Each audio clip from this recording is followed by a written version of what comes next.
actitud y conducta diaria. Este título se lo puse porque es la expresión del cambio como resultado de la reforma íntima, lo que me motivó a buscar en la literatura espírita a mi alcance acerca de este tema, encontrando un denominador común que es el pensamiento.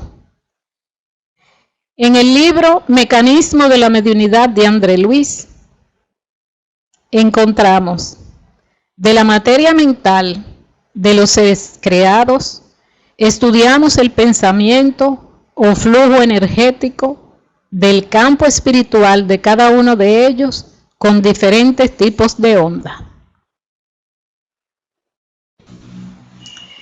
Las ondas son evaluadas conforme a la extensión con que se expresan, dependiendo de esa extensión del emisor por el cual se realiza la agitación. Como son oscilaciones electromagnéticas, hay agitación, y esa agitación es a través de los átomos y de las moléculas.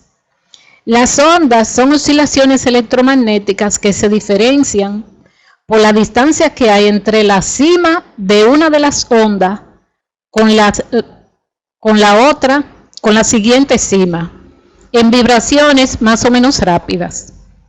Así las ondas pueden ser super ultra cortas, que son las de las regiones angélicas, cortas, medias y largas, que son las humanas, fragmentarias de los animales.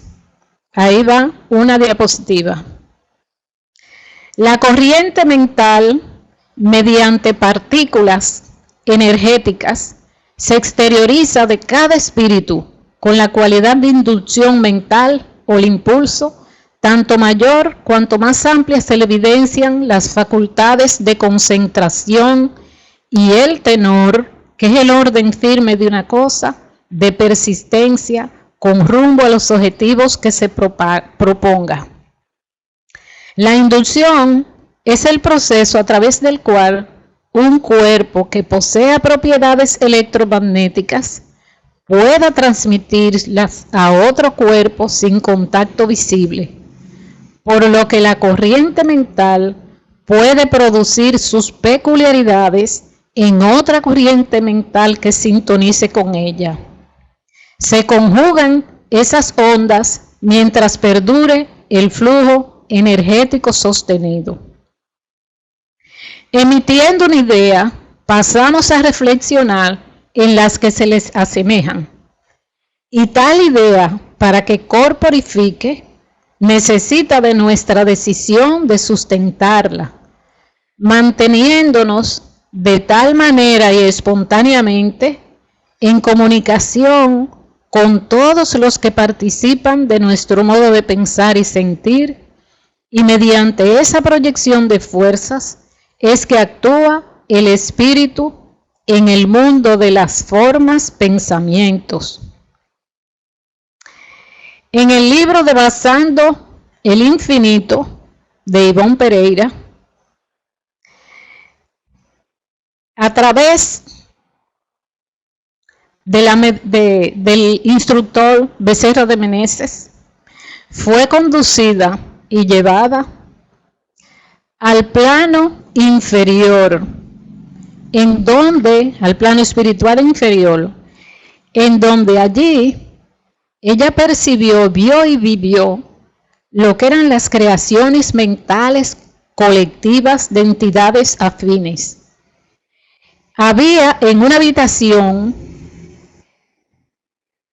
10 espíritus de hombres, prisioneros por su misma voluntad, por sus creaciones mentales, porque ellos llevaron más allá de la muerte esos mismos hábitos, esos mismos pensamientos que practicaron cuando estaban encarnados.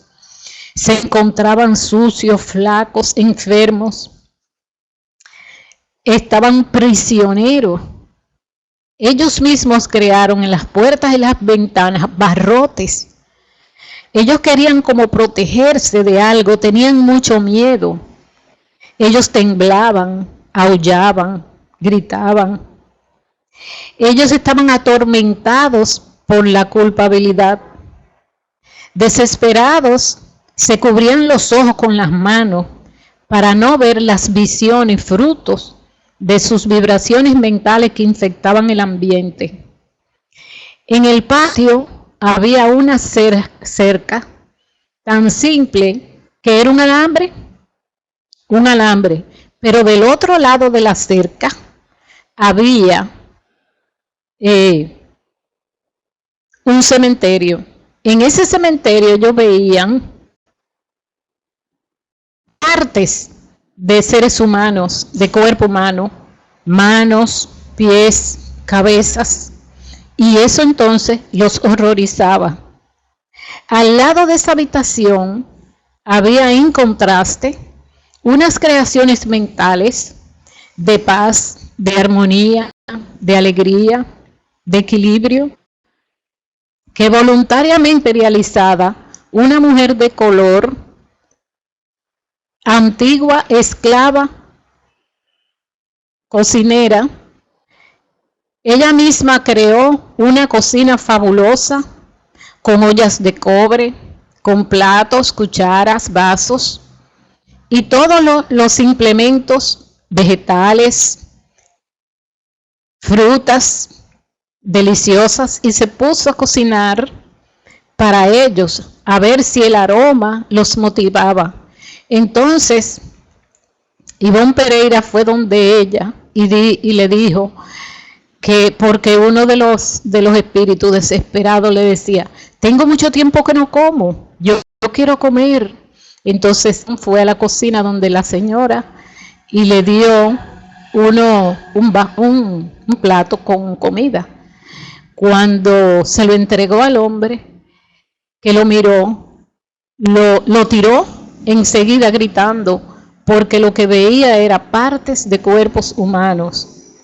Entonces, la señora le dice a Ivonne que son los recuerdos oscuros del pasado que encuentra bajo la autosugestión y ven partes de sus víctimas.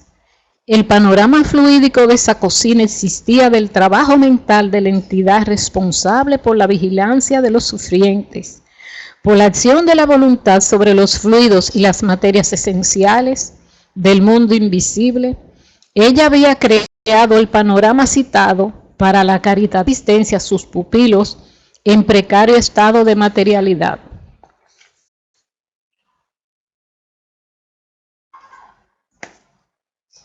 La materia mental es el instrumento sutil de la voluntad.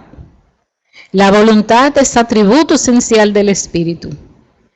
Es del ser pensante, con el auxilio de esa palanca, él actúa sobre la materia elemental y por acción consecutiva actúa sobre sus componentes, cuyas propiedades íntimas vienen así a quedar transformadas. Aquí tenemos el ejemplo de la higuera seca.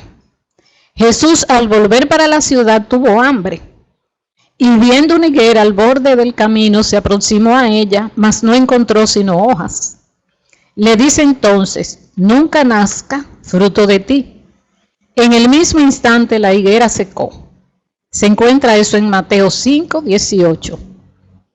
La higuera secó súbitamente por haberle sido retadas la savia a una orden mental de Jesús, juntamente con la esencia espiritual, que fue llevada para otro punto, los fluidos que dan vida a la planta y los fluidos necesarios a la vegetación material.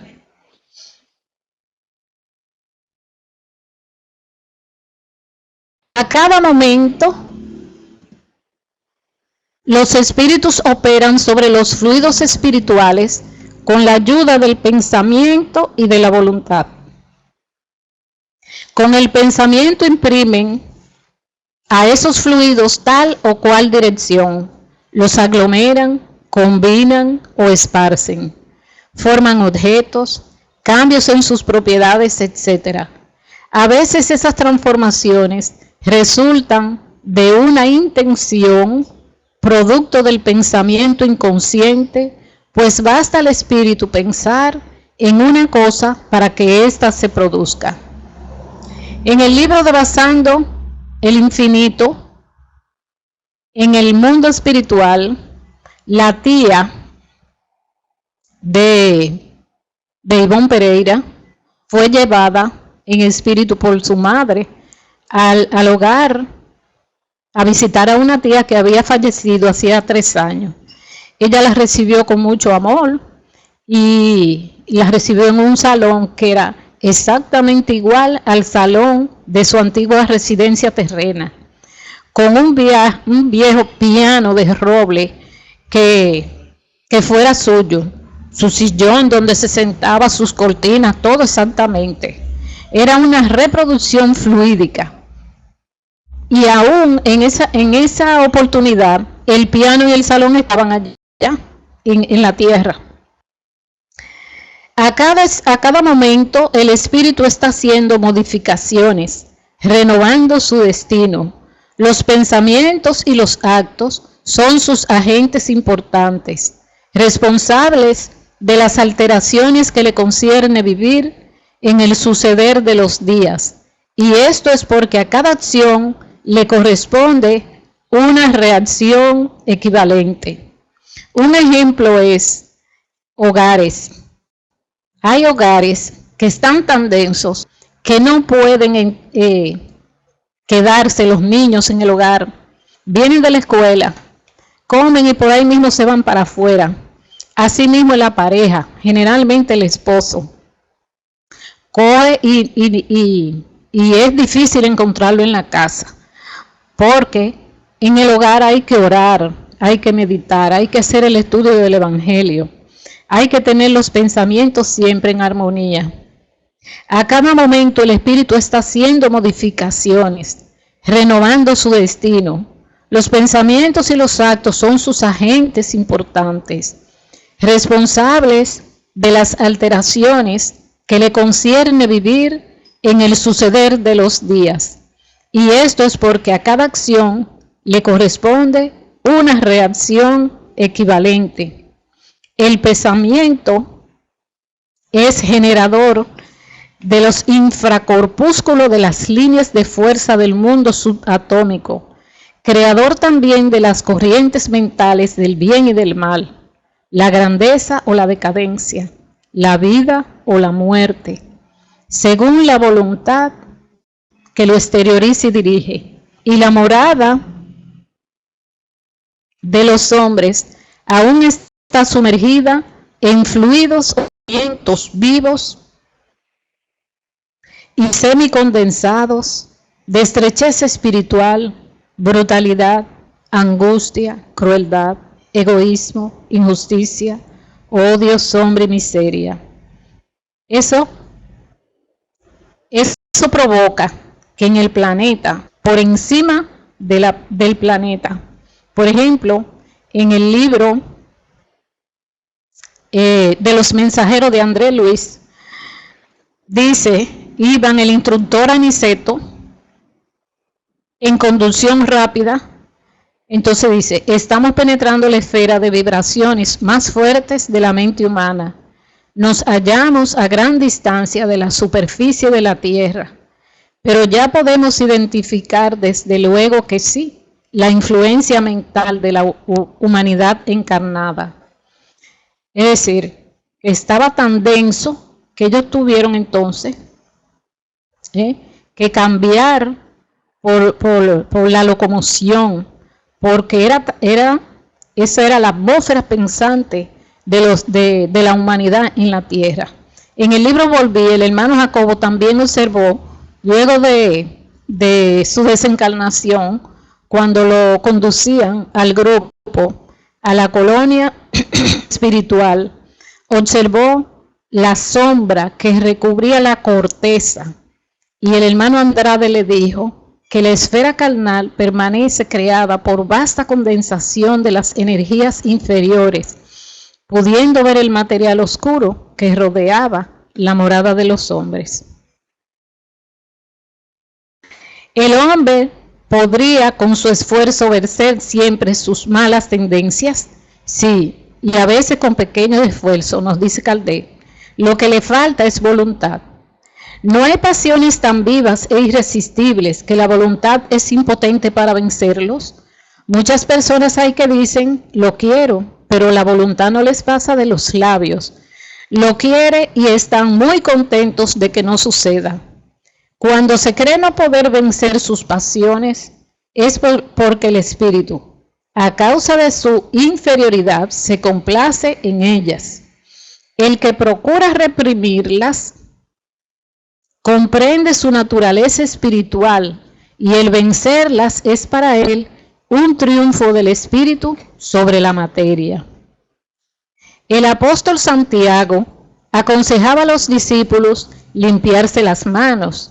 Esto es, que rectifiquen sus acciones ante la mirada de todos, apelando para que se efectuase una purificación del sentimiento en el recinto sagrado de la conciencia, apenas conocido por el aprendiz, en la soledad impenetrable de sus pensamientos.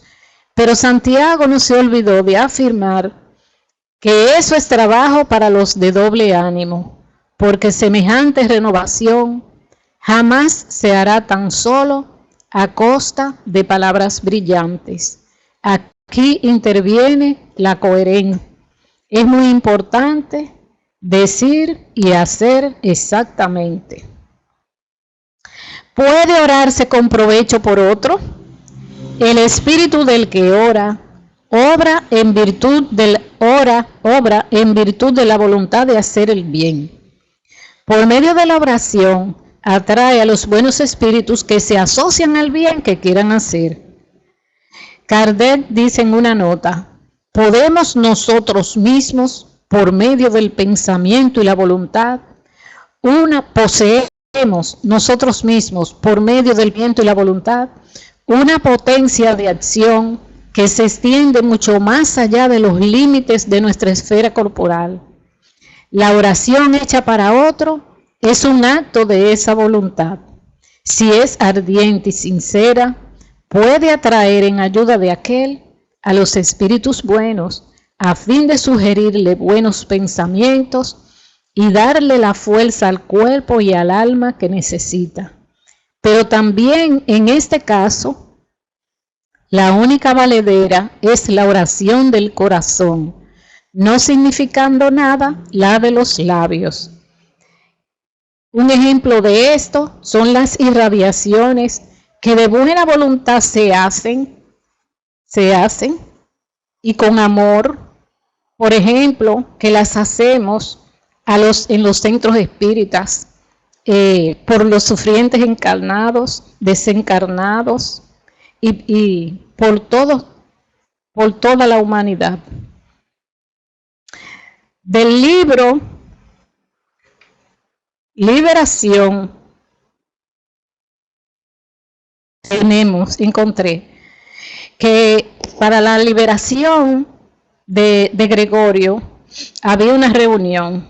Entonces Gubbio, el instructor, recomendó el olvido de los viejos errores a todos los componentes de la reunión, que se olvidaran de los viejos errores, y nos aconsejó actitud interior de sublimada esperanza, encuadrada en optimismo renovador, a fin de que nuestras energías más nobles fueran estrizadas allí.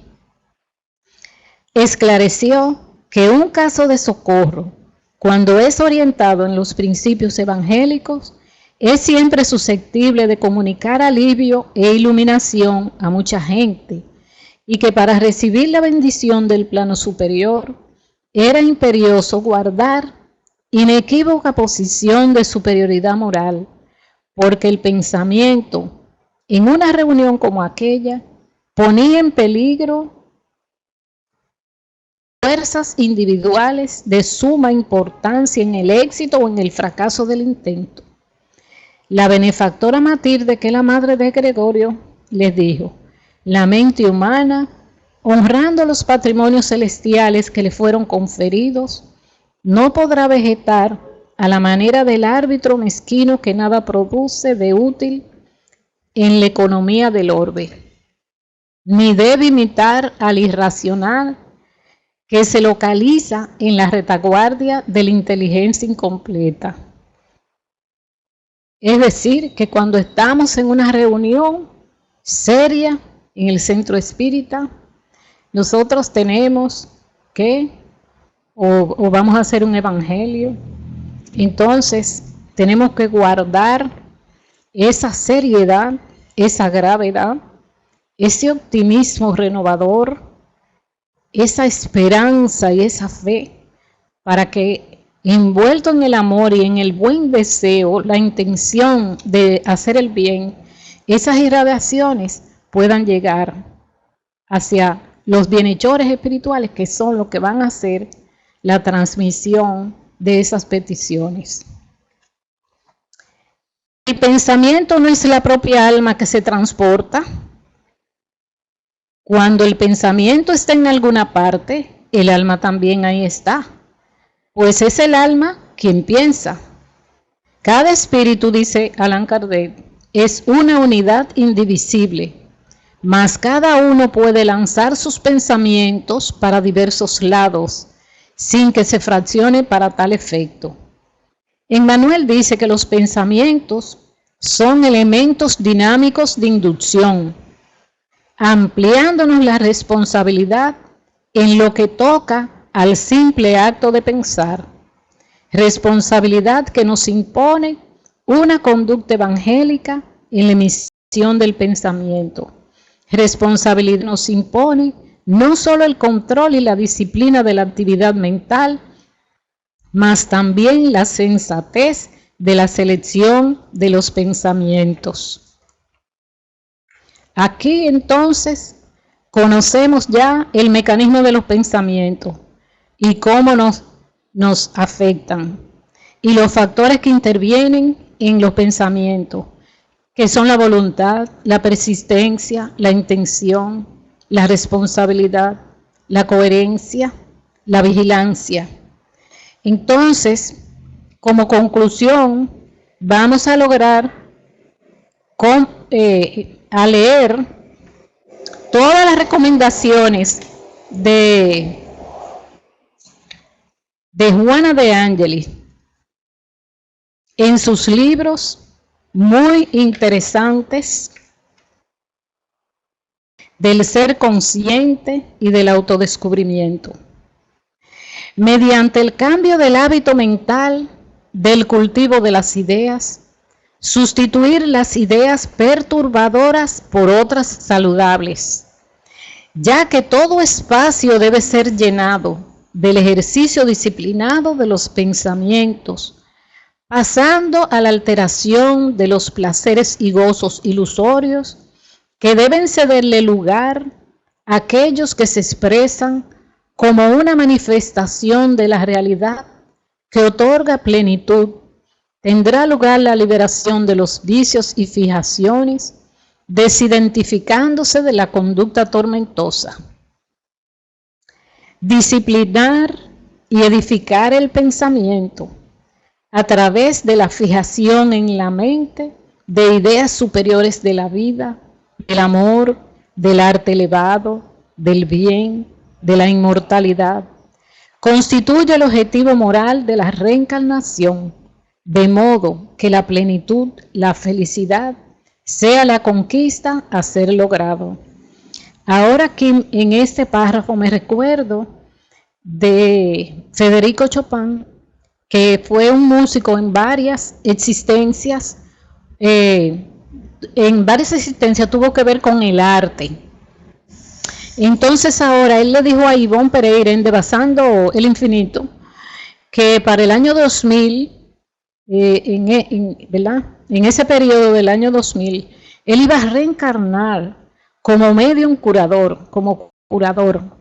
Entonces, entonces Ivonne le dijo, oh, ¿y cómo va a ser esto? Entonces dice, fue que en otras existencias que reencarné como artista, solamente trabajé para los ricos, para los que podían ¿verdad? Como arquitecto, como escritor, todo relacionado con el arte, como la música, todo eso tuve contacto nada más que con la gente de dinero, pero ahora yo quiero trabajar para los sufrientes. Eso es una disciplina, eso es algo sumamente importante para él y para todos. Sigo leyendo. Existen personas bien intencionadas que creen que algunas buenas acciones alcanzan para lograr la paz de conciencia y la conquista del reino de los cielos poco después. Entre hacer nada y realizar poco, es mejor producir bien, pero no es suficiente para equilibrar los valores humanos en el campo de batalla de la personalidad. La vida mental irregular genera conflictos. El recto pensar es el único método para conseguir el recto actuar. Así, se impide que germine la semilla de las perturbaciones mentales causantes de los tormentos que proceden del pasado. El esfuerzo para insistir en el recto pensar ocupa los espacios del pensar mal y del no pensar. No te conviertas en fiscal de la sociedad moral de la sociedad, ni te permitas recolectar los desperdicios del pesimismo y la vulgaridad. No censures a tu prójimo, especialmente cuando éste se encuentra ausente. Comienza tu entrenamiento meditando diariamente sobre un pensamiento del Cristo. Fíjalo mediante la repetición y aplícalo en tu conducta a través de la acción. No luches contra los pensamientos, conquístalos con paciencia. Verás que en los momentos de problema, dificultad, desafíos, serás conducido hacia la idea preponderante en ti, que será de tranquilidad y discernimiento. La oración proporciona sintonía con las irradiaciones superiores de la mente divina, en la cual te sumergirás beneficiándote con ellas. Si te mantienes inadvertido con respecto al intercambio psíquico y no vigilas, sufrirás el efecto dañino de muchas mentes que te buscan, robándote vitalidad o imponiéndote sus cargas no siempre saludables que te someterán. Siempre estás en sintonía, quieras o no, con las fuerzas mentales que se movilizan en el mundo. Conforme a tu identificación emocional, exteriorizarás vibraciones que se vincularan con otras de igual tenor. No te descuides de lo que piensas, de lo que aspiras, de lo que hablas y de cómo actúas.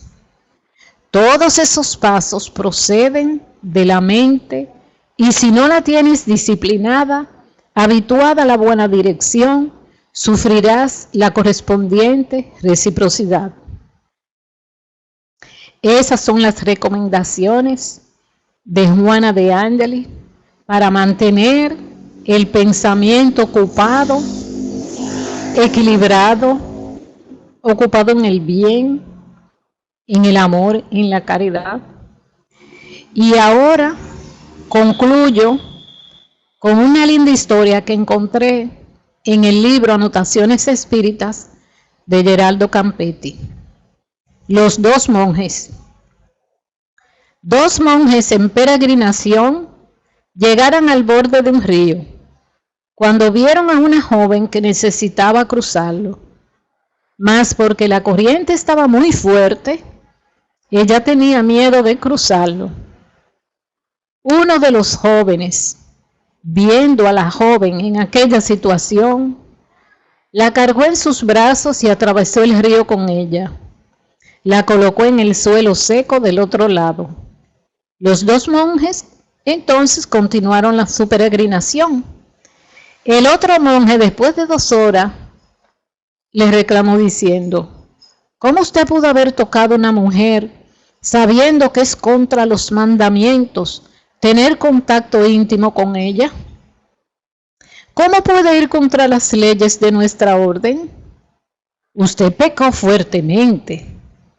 El monje que cargara a la joven proseguía en silencio y finalmente le dijo: yo la dejé en el río hace 2 horas. ¿Por qué usted aún la está cargando? Hasta aquí la conferencia de hoy. Muchas gracias.